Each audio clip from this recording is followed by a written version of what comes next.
겨우살이에 대해서 살펴보도록 하겠습니다. 겨우살이는 성질이 평하고 삼기생이라고도 이렇게 불려지고 있습니다. 관절염, 다리에 힘이 없고 허리가 아프고 근골이 무력하면서 생리과다나 하열, 임신하열, 태동불안, 그리고 고혈압에도 효과가 있는 그러한 식품이 되겠습니다. 이 겨우살이 같은 경우에는 참나무에 기생하는 이 참나무도 있고, 동백나무에 기생하는 이제 동백 겨우살이도 있고요. 뽕나무에 기생하는 이제 겨우살이도 있는데, 가장 효과적인 부분으로는 이제 뽕나무에 기생하는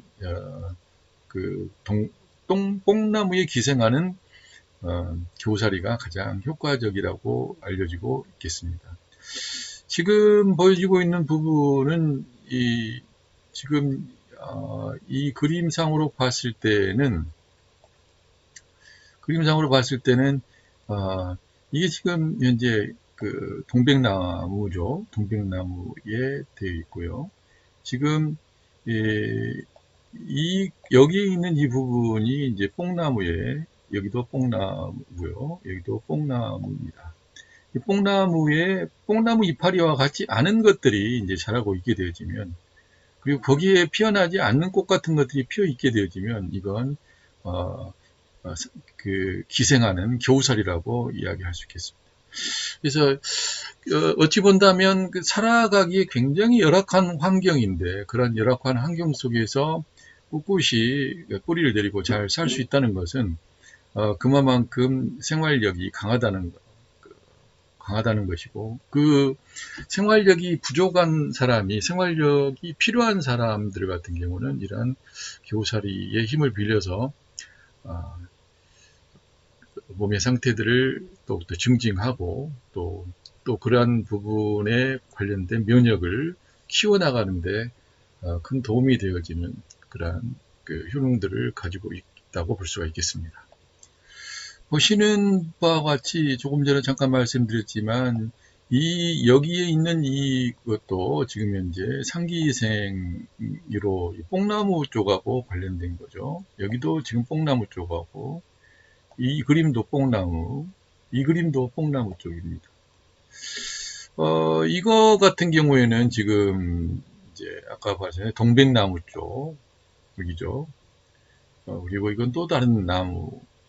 그러니까 겨우살이면 가장 우리나라에서 흔하게 보는 부분은 여기 지금 오른쪽에 나와 있는 이 참나무에 기생하고 있는 이 참나무를 줄기로 해서 뻗어 있는 이 전체가 바로 이제 이 전체가 바로 겨우살이라고 이야기를 할 수 있겠죠. 그리고 여기 있는 이제 꽃같이 생긴 이 꽃과 동시에 또 여기 이제 열매 같은 것들이 이제 맺혀요. 이런 부분들도 바로 겨우살이라고 볼 수가 있습니다. 그러니까 참나무의 그 높은 곳에서 여러 가지 바람을 맞으면서 수분도 부족한데 거기에 뿌리를 내리면서 참나무의 액기스를, 참나무의 수액을 같이 공유받으면서 큰다라고 하는 것이죠. 어떻게 보면 현대판 기생충이라고 이야기를 할 수도 있을 거예요. 그러나 식물의 세계에서 기생충이라고 하는 개념은 좀 다르지 않습니까? 사람들에게 있어서의 기생의 개념과 이 동물 그리고 자연 속에서의 기생의 개념은 굉장히 자연적인 거거든요. 자연 이하도 아니고 자연 이상도 아닌 자연적인 부분인데, 그 속에는 뭐가 들어있냐면은 그러한 상황에 효능이 들어있는 거죠. 그러한 환경을 극복하고 그러한 환경과 함께한 내성들이 들어있기 때문에 우리는 그 환경에 들어있는 내성과 내력을 분류해서 원하는 부분을 획득하는 상황이 되어져야 되기 때문에, 어떤 환경에서 어떻게 자라왔는가에 대한 부분을 파악하는 것이 훨씬 더 중요하다고 볼 수가 있습니다. 그런 의미에서 봤을 때 겨우살이 같은 경우에는 어떤 물체의, 어떤 물건에, 그리고 어떤 식물에 기생해서 사는 종류 중에 하나다. 그리고 우리 몸에서 또 기생하면서 사는 것들이 있죠. 그렇기 때문에 뭐 곤충, 뭐 기생충이라든지, 그 다음에 바이러스라든지, 이런 것들도 기생하면서 자라는 것들의 하나라고 볼 수가 있는데, 그리고 또 그러한 부분하고 관련돼서 이제 면역이라고 하는 것이 또 연관되어지게 되죠.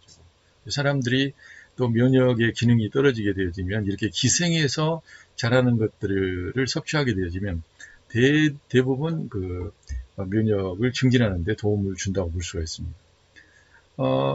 형태적인 부분으로는 이렇게 뭐 동충하초라든지 그리고 이렇게 겨우살이라든지 조금 확대해서 나가면 버섯 같은 경우도 결국에는 기생하는 기생 종류의 하나거든요.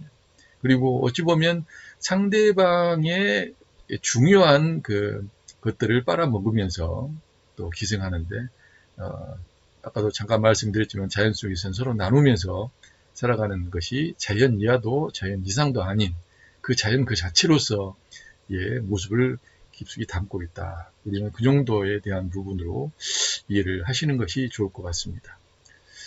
자, 그러면 이 교사리의 기본적인 효능은 이제 어떤 효능이 있을까요? 좀 전에 잠깐 말씀드렸듯이 이 풍습성 관절염에 효과가 있고, 신장이 허약하고 다리가 힘이 없고 허리가 아프고 근골이 무력하고 또 양혈작용이 있고, 그 축맥과 인맥을 튼튼하게 하고 생리과다나 하열, 임신 하열, 태동불안 이런 부분에 효과가 있으면서 혈압을 낮추는 작용에 효과가 있다. 이 부분에 있었지만, 한편으로 그냥 가장 단적으로 이야기하게 되면 어떤 효과가 있냐면 기생하는 효과가 있습니다. 기생할 줄 아는 효과가 있는 거죠. 그래서 이걸 다른 부분으로 본다면 면역이라고 하는 부분과 일맥상통하게 같이 사용을 할 수 있을 것이고요. 면역 기능을 높여주는데 많은 도움을 줄 수 있다, 이렇게 이야기를 할 수 있겠습니다.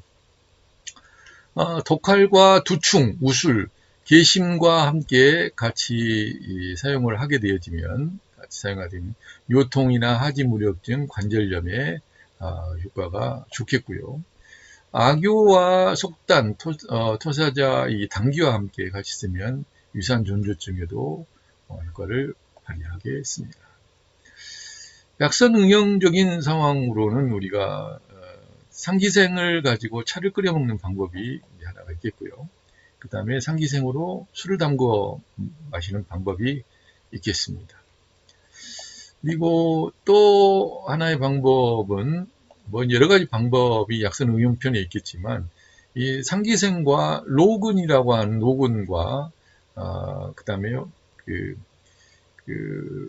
뭡니까 선어를 함께 같이 써서 하는 상기생 로근 황선이라고 하는 요리를 통해서 만성 간염을 돕는 그런 약선이 되겠습니다. 여기에서 우리가 로근이라고 이야기했는데, 이 로근은 이제 갈대 뿌리를 로근이라고 이야기를 합니다. 갈대 뿌리. 자, 여기서 이 선어라고 하는 것은 선어가 이 2마리에서 3마리 정도 들어가고 있는데요. 여기서 선어라고 하는 것은 여러분 들어보셨을 거예요. 드렁허리라고, 보시면은 미꾸라지보다는 많이 큽니다. 그렇지만 뱀이나 짱어에 비하게 되면 좀 작아요. 그리고 논 같은 곳에 구멍을 뚫고 이제 자라고 있는 것이 있는데, 상당히, 자, 여기 잠깐 한번 봐보시겠습니다. 여기 나온 이게 바로 이제 드렁어리입니다. 드렁어리. 그렇죠? 드렁어리고, 얘도 역시 마찬가지로 이렇게 볼 수가 있습니다. 그래서 이 드렁어리하고 그 다음에 로근은 아까 말씀드렸지만 갈대 뿌리를 이제 로근이라고 하죠. 그래서 이렇게 해서 하게 되면 만성 간염에 이제 효과를 발휘한다, 이렇게 기록이 되고 있습니다. 그리고 신농본초경에 의하게 되어지면 요통, 소화, 배강, 그리고 옹종을 치료하고 태아를 안정시키고 피부를 좋게 하고 이와 머리카락을 튼튼하게 하며 수염이나 눈썹을 자라게 한다. 이렇게 기록을 하고 있죠. 소화배강이라고 하는 것은 어린아이들의 이제 그 허리 쪽이 너무 뻣뻣한 것을 이제 이야기를 해요. 근데 이제 이 선어가 드렁어리 자체가 아주 이제 굉장히 부드럽지 않습니까? 유연성이 아주 뛰어나고 해서 이제 그런 교사리와 함께 같이 사용을 하게 되면 이제 더 효과가 있다고 이제 발휘를 한 것 같은데, 그래서 이 소화배강은 바로 이 교사리에 봤을 때 그 어린아이들 경직성 허리 부분에도 효과를 준다. 이렇게 기록을 하고 있고, 명의별록에 의하게 되면 창성을 치료하고 삐증을 없앤다. 이제 아주 참을 수 없는 통증인데요. 이제 주로 풍습성 관절염과 같은 통증을 이제 우리는 비증에 견주어서 이야기를 합니다. 하혈을 멈추게 하고 산후 질병을 치료한다. 모유를 잘 나오게 한다. 본초몽전에 보면 풍습병을 치료한다. 현대의 연구에 의하게 되면 상기승은 관상혈관을 확장시키는 작용이 있고 혈압을 낮추는 작용이 있다. 그리고 이뇨작용, 이수작용이 있고 척추해질염을 일으키는 바이러스나 장에 있는 여러 가지 바이러스를 억제하는 효과가 있다. 이제 면역 기능을 담당한다는 것이죠. 그리고 중풍습성에 치료한다라고 하는 부분도 또 면역과 관련되어지고, 아까도 봤지만 그 나무나 다른 어떤 기생하는 기생체에서 찬바람을 맞으면서 이렇게 열악한 환경에서 생활력 있게 자라났었던 그 힘으로 바로 이 겨우살이가 이런 효능들을 이제 지니고 있을 수밖에 없다. 이렇게 볼 수가 있겠습니다.